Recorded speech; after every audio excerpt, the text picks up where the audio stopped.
Hey guys, the project continues in my shop here.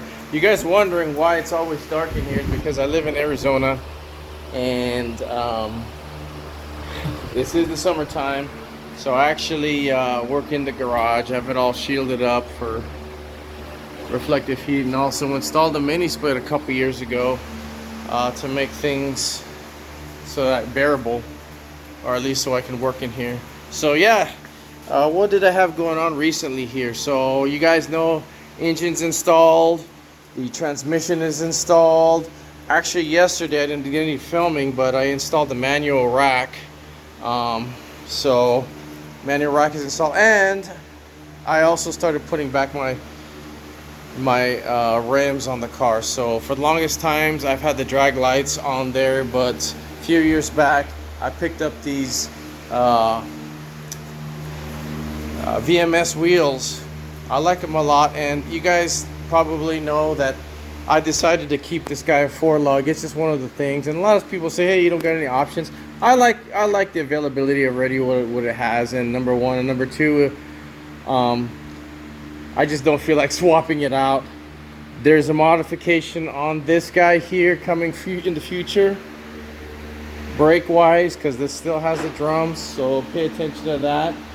Be on the lookout for that. So, but a couple things that I learned. So things that I learned was basically the 4L80 install. The main difference, obviously a huger transmission. It took me a while to figure out, but I called the guys at Hughes and they helped me out. Was the converter itself. I was like, hey, converter has like, what they sent out to me, like 6 pads, and I'm like, hey, the 6 pads aren't lining up. I was like, you know, how's it supposed to work? And long story short, I know the C4 that I put in my son's car had 4 pads on the converter that basically bolt up to the flex plate. So there's just 3. So, and they're evenly spaced. So I was like, oh my gosh.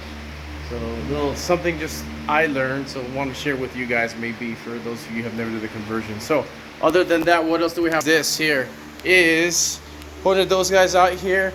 I sent the rear rims out to these guys here, Macfab,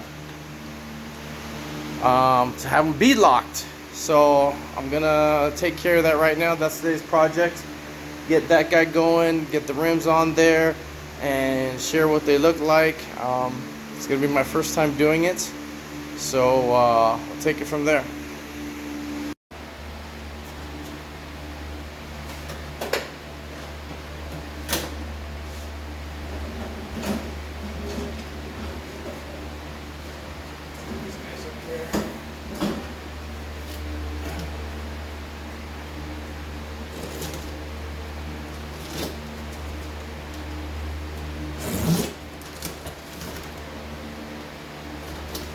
Buddy, see how they packaged it up here.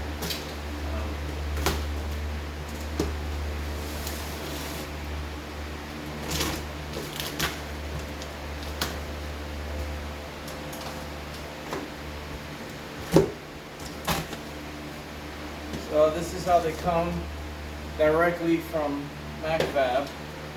So what you're seeing is what I'm seeing for the first time as well.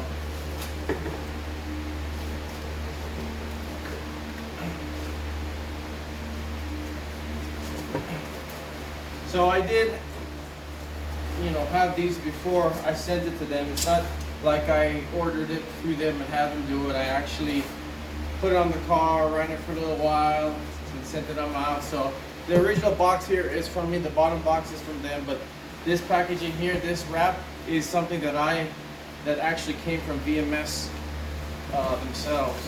And boy, is it heavy. So she's pretty heavy, and that's what people were telling me. The hardware itself makes the rim very heavy.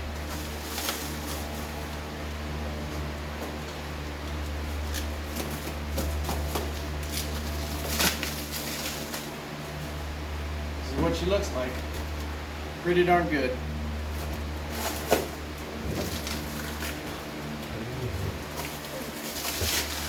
So I had them double bead locked, front and back.